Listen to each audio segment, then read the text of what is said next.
Этот путь начинается от прекрасного Телецкого озера, от моста из села Артыбаш в село Иагач. Последние признаки цивилизации остаются позади, и мы въезжаем на перевал Абаго. Нашей верной спутницей будет река Иагачка. Река Пыжа сменит ее за перевалом. Здесь нет поселений человека, это дикие места, настоящее царство алтайского кедра. Наш путь лежит в Прителецкую тайгу, расположенную в изгибе озера. Начинается сезон промысла кедрового ореха. Несколько человек из нашей связки уже уехали туда, занимаясь обустройством лагеря и быта. Нам предстоит снова увидеть знакомые места и старых друзей, снова дышать густым запахом кедра.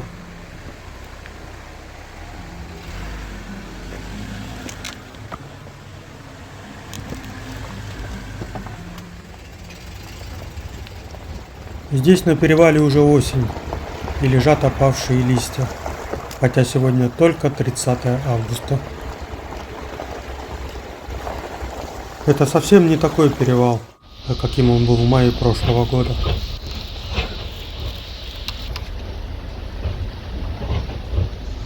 Даже не верится, что это та же самая дорога.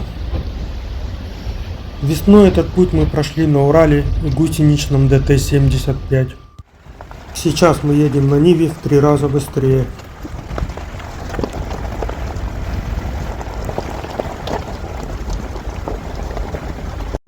До Абаго до перевала мы ехали прям только на первой передаче. Здесь дорога поудачнее. Даже на вторую переключились и побыстрее едем.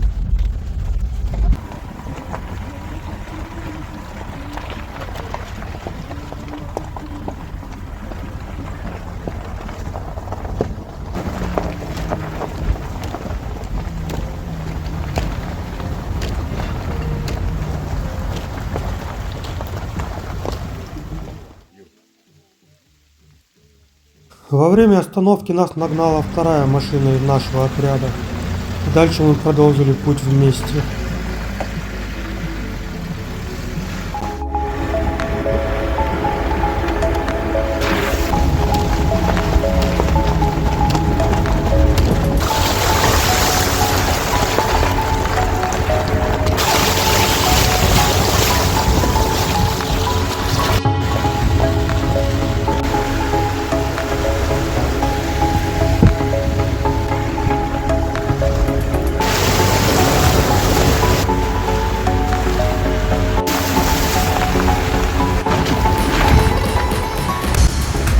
На место приехали уже затемно.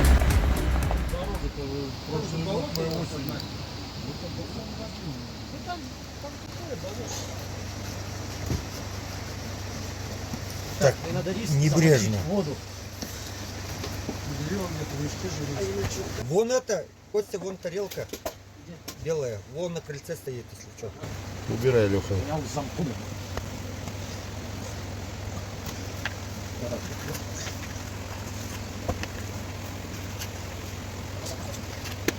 Копыт. Вот. Сразу вторую партию заряжать чай. Это просто Перцев еще никто не пил. вообще. Ну, за встречу.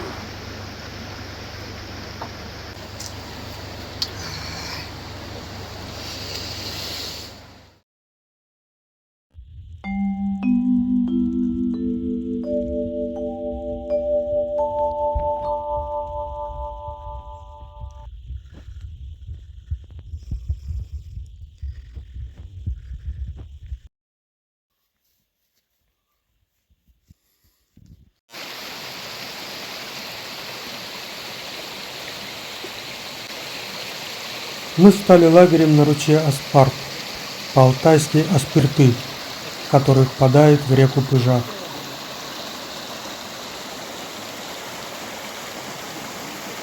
Болотоход Байкал, которому предстоит стать нашим основным средством передвижения помимо Урала.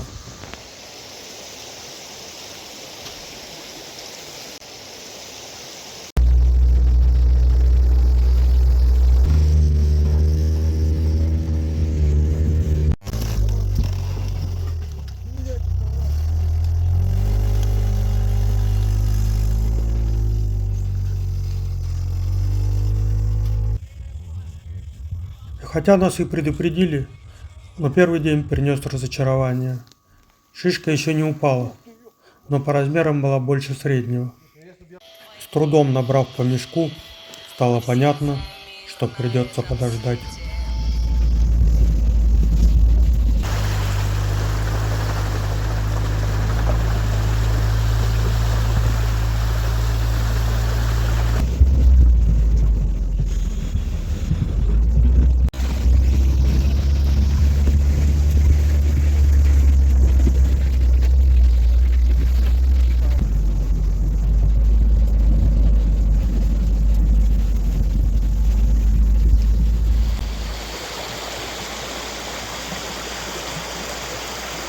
С утра дождило, и было принято решение остаться на день в лагере.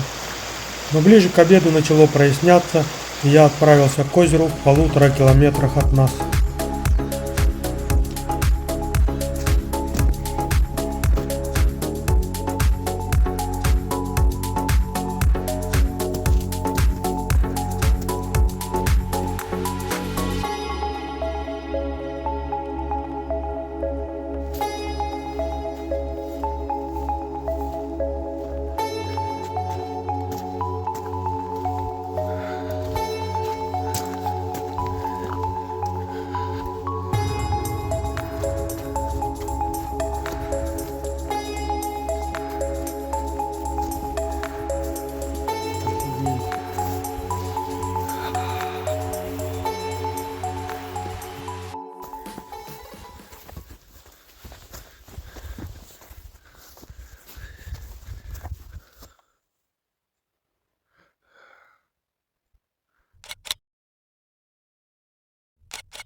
Начал моросить дождик, и пришлось возвращаться.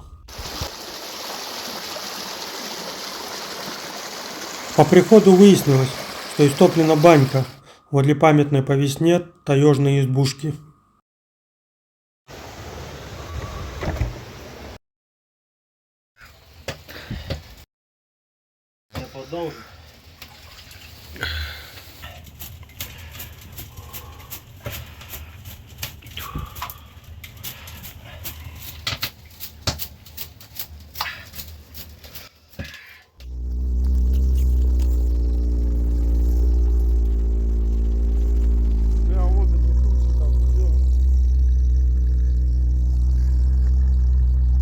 На следующий день мы решили заехать высоко в горы, в надежде, что на вершинах гуляет ветер и сдувает шишку.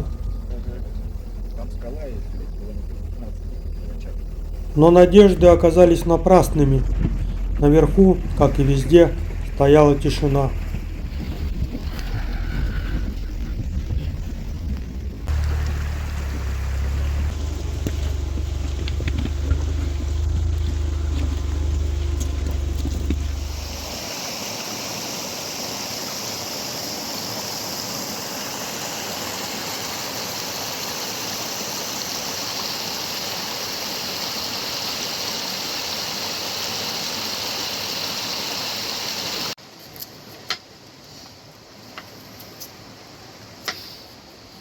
Остаток хмурого дня прошел в повседневных хозяйственных делах. Группа, приехавшая раньше, расположилась в вагончике с пристроенной кухней. Нашим домом стала такая палатка.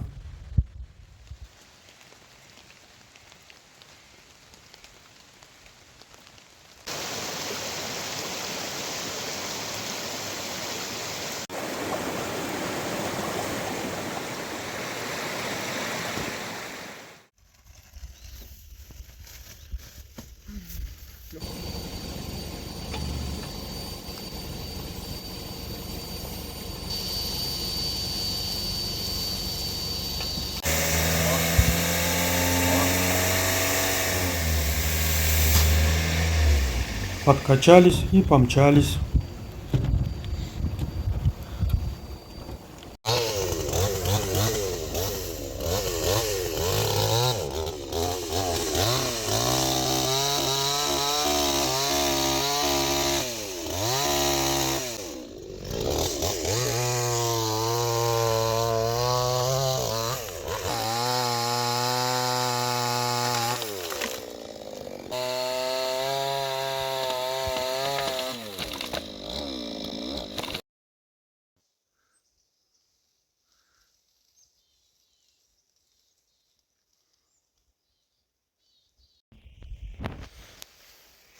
Наши и без того скудные сборы сокращали мелкие обитатели леса.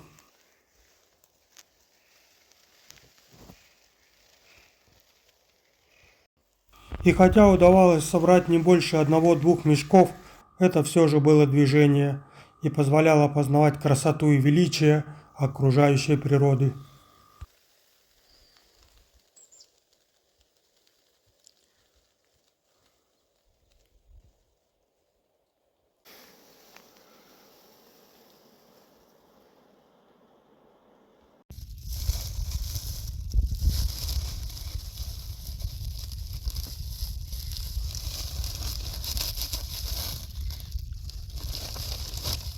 Какой-то мешочек шуршучий, блядь. Первый раз здесь вышел. Блядь, у них синие завязки еще.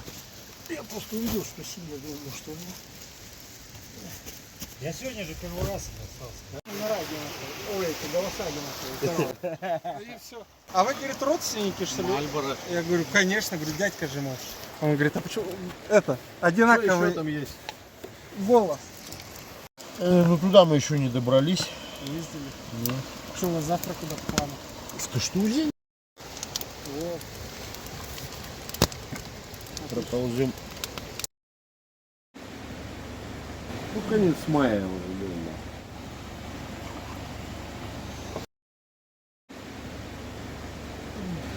Он потом говорит, ну почему так?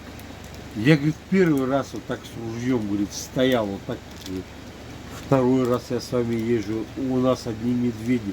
Ну неужели не бывает у вас козлов, там, моралов или что?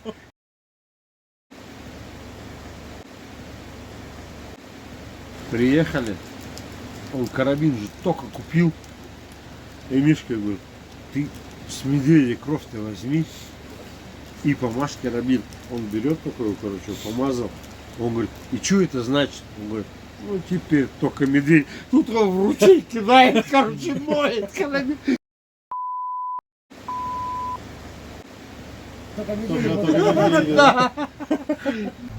нас снимает скрытая камера. Такие у нас хорошие апартаменты. Они не урезаны.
Чуть-чуть назад.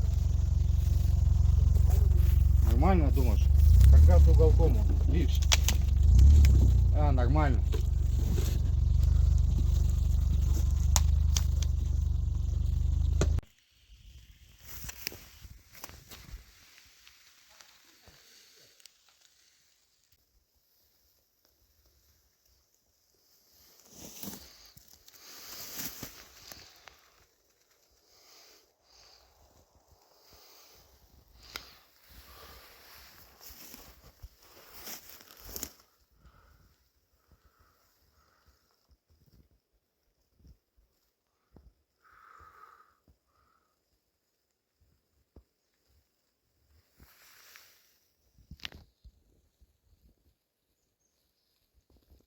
Год этот выдался не ягодный.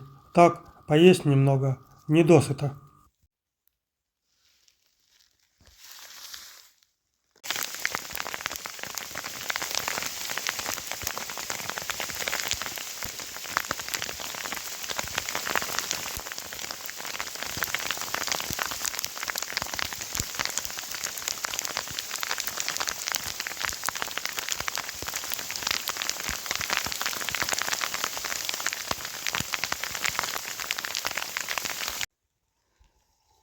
Через несколько минут уже светило солнце, и день продолжился, как ни в чем не бывало.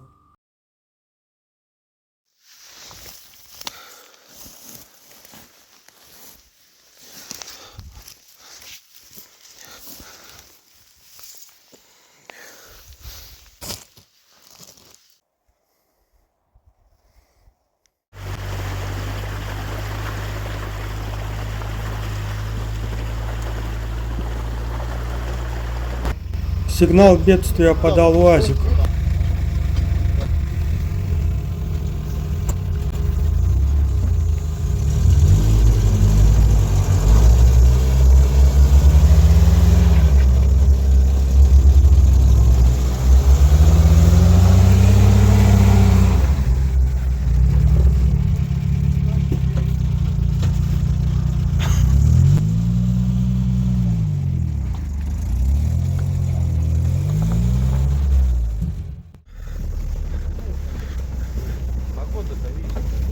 Какое там озеро? Третье?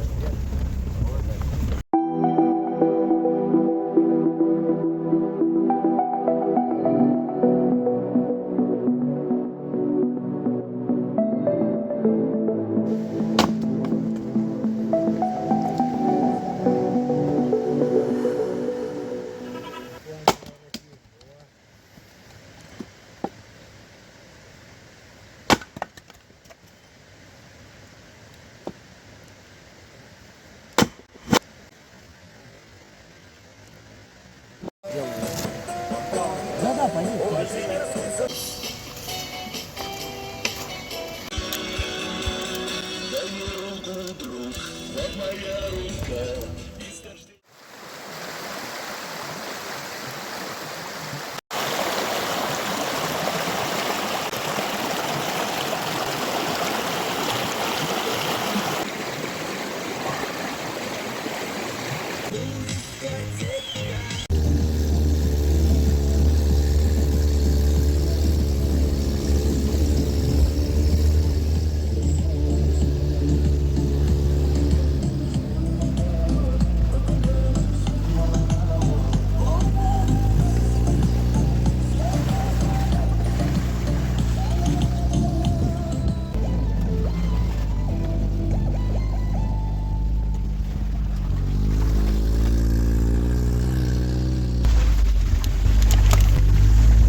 В поисках шишки мы забирались все дальше и дальше.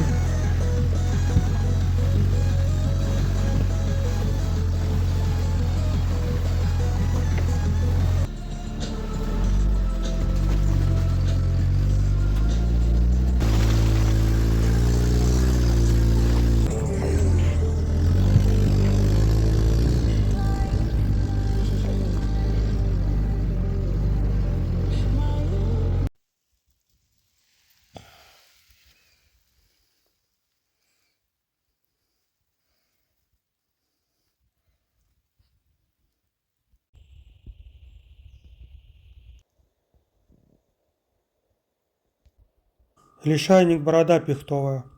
Верный индикатор чистоты воздуха. В загрязненной атмосфере не растет. Временами встречаются следы хозяина тайги, медведя. И хотя сбор шишки невелик, можно нарвать такой вот букет. Но до дома довести нереально.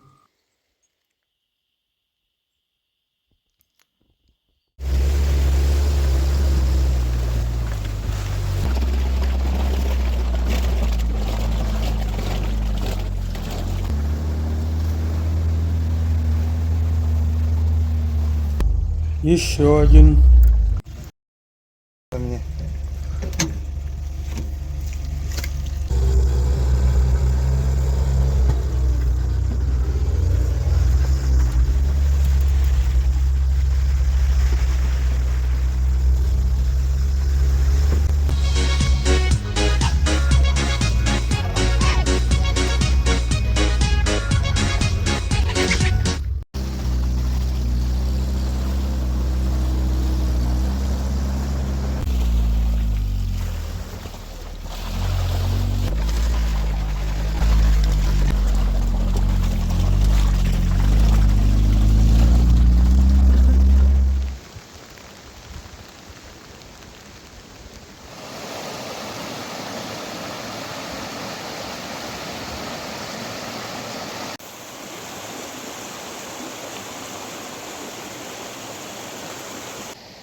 Сотовой связи здесь нет. Только спутник. Ну-то какой напиток получится божественный. Вот так вот.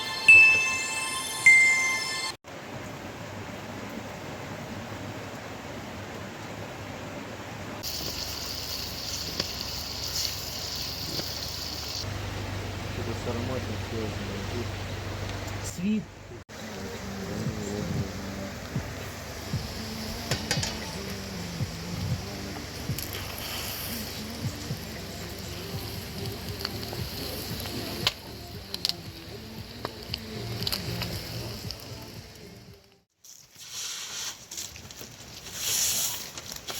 Группа из 3 человек собирается на разведку в отдаленный район, в сторону перевала Абаго. Я отправился на слияние нашего ручья Аспарт с рекой Пыжа.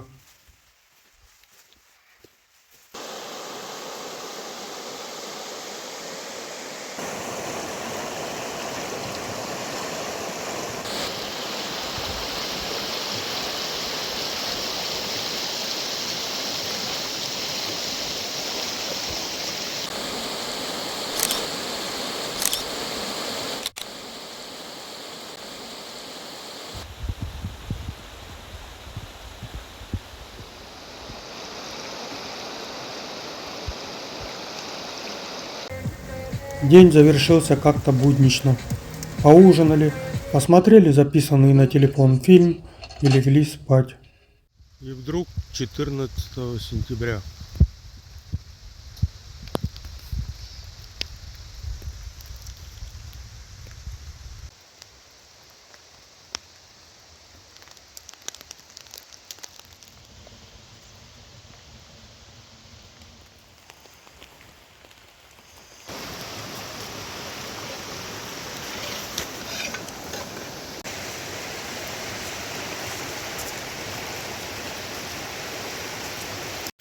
И под тяжестью снега шишка упала.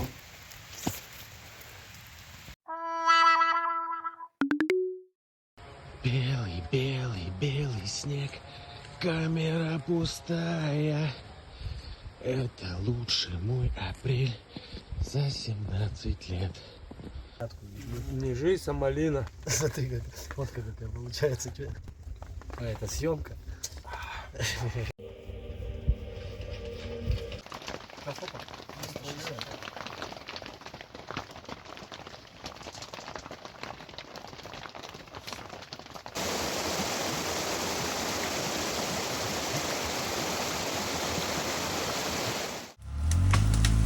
Уехавшая группа замерзала, прорубая сквозь легшие на дорогу молодые деревья.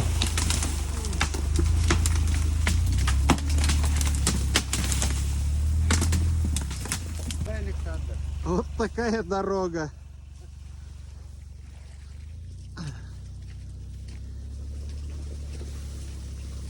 Впереди еще 30 верст.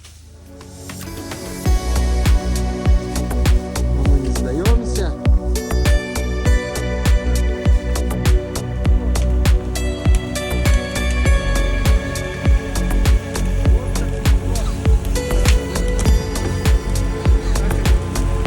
Ехай, ехай.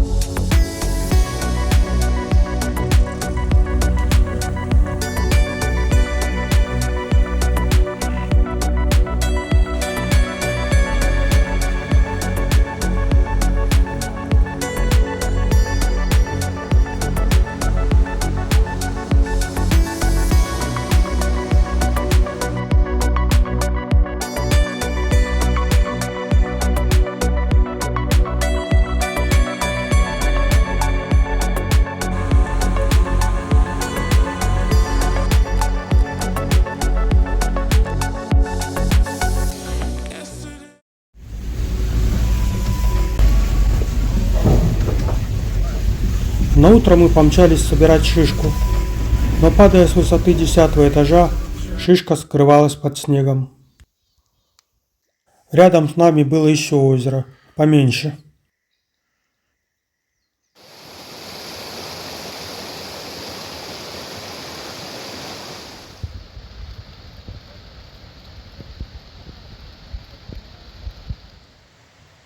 К обеду снег перестал, и вместе с доехавшей и оттаившей группой отправились помочь другим промысловикам вывести шишку с места сбора.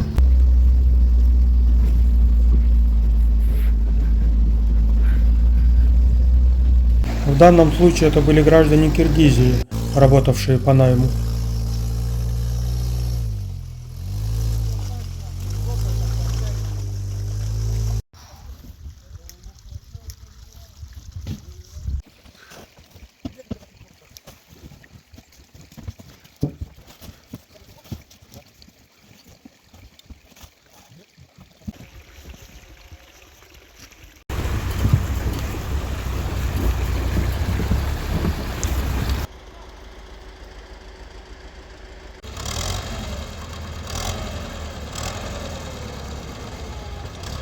Во время наших перемещений встречалось немало различной техники. Такая. Такая. И такая. Для растопки использовали соляру.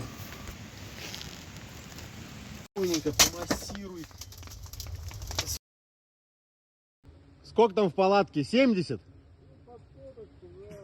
Отлично.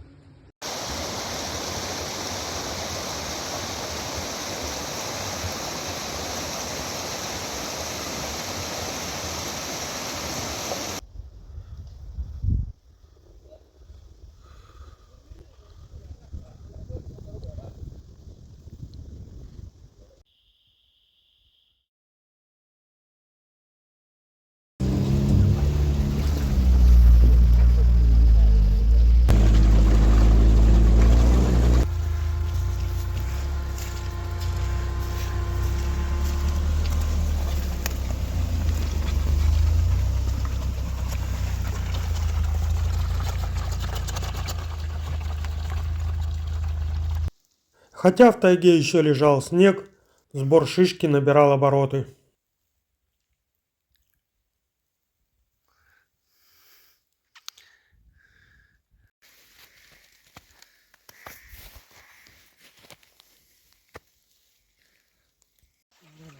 Время, деньги. Каждый его часть. Понемногу снег таял, на пригреве и вовсе была идиллия. Все вокруг оживало, жизнерадостно кружилась мошкара.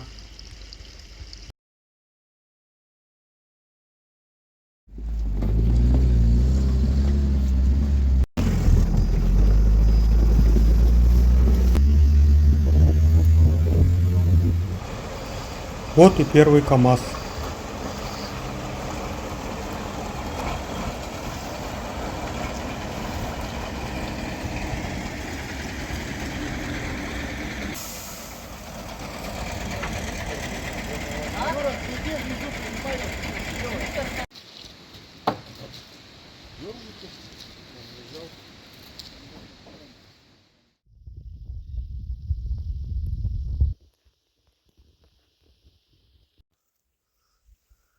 Сезон в разгаре. В эти трудные дни каждый выкладывался в полную силу.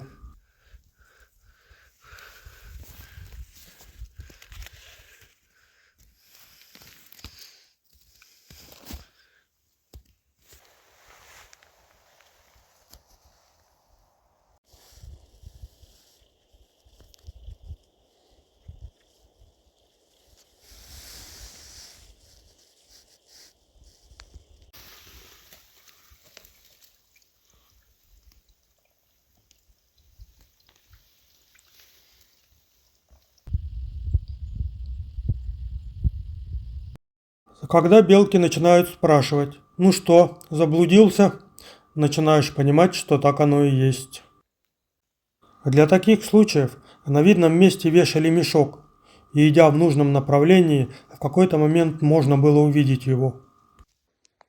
Если, конечно, знаешь направление. Саня!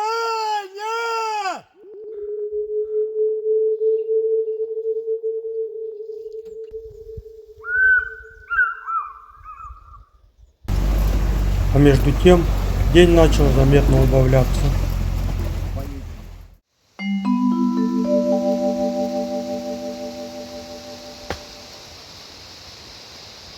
У Славы юбилей 50 лет. Поздравить его приходили со всего леса. Сегодня решили устроить выходной. И, конечно, истопили баньку.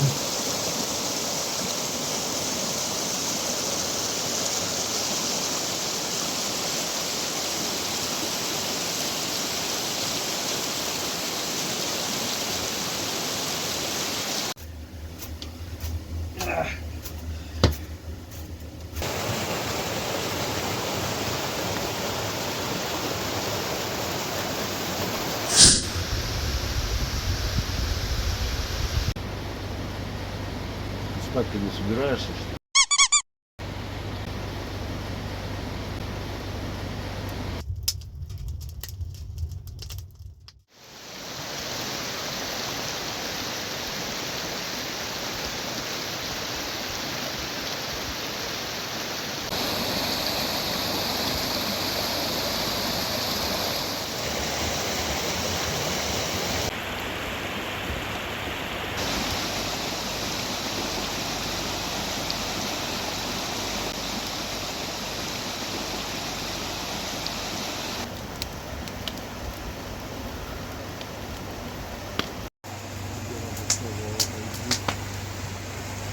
Кстати, наш столик для зарядки гаджетов от генератора.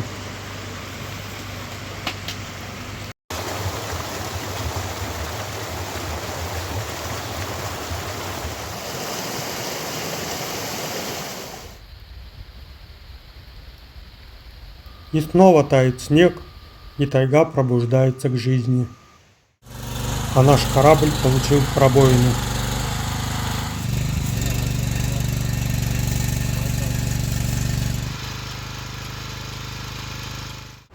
В какой-то момент вдруг решили решить вопрос с дровами.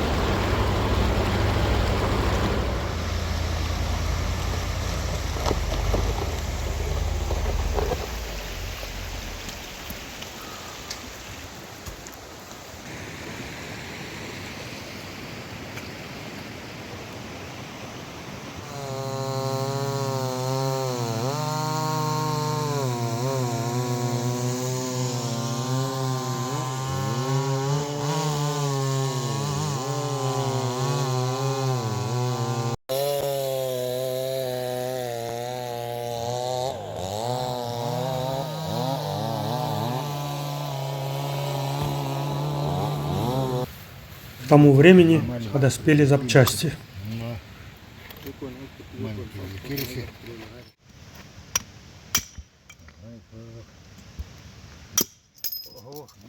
Пресс ручной. Дядька. Хороший, блядь. Так, обойму. Тут так, вот такой, давай. По плоской, бей.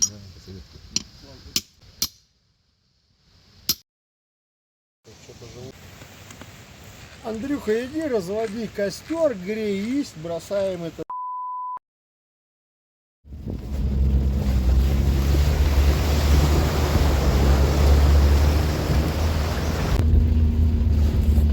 А по утрам уже начались заморозки.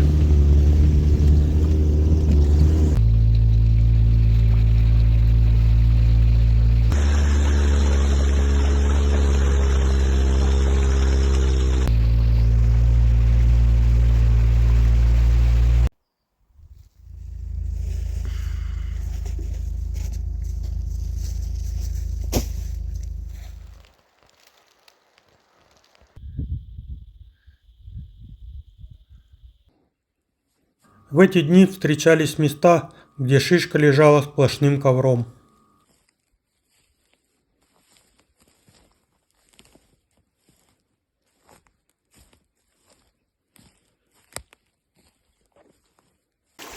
Тем не менее становилось понятно, что сезон на исходе. Доступные места в основном уже выбраны, оставались заросли и буреломы вдали от дороги.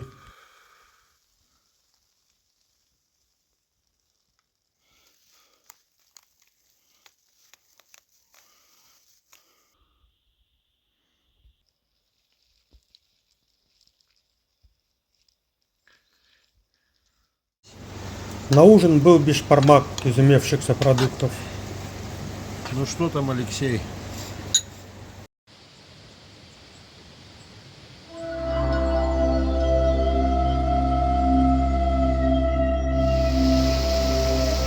Вот и наступил последний день нашей жизни в тайге. Быстро собраны вещи, сегодня мы уезжаем. Как-то сразу в этот раз отпустила нас тайга. Видно, знает, что никуда мы уже не денемся.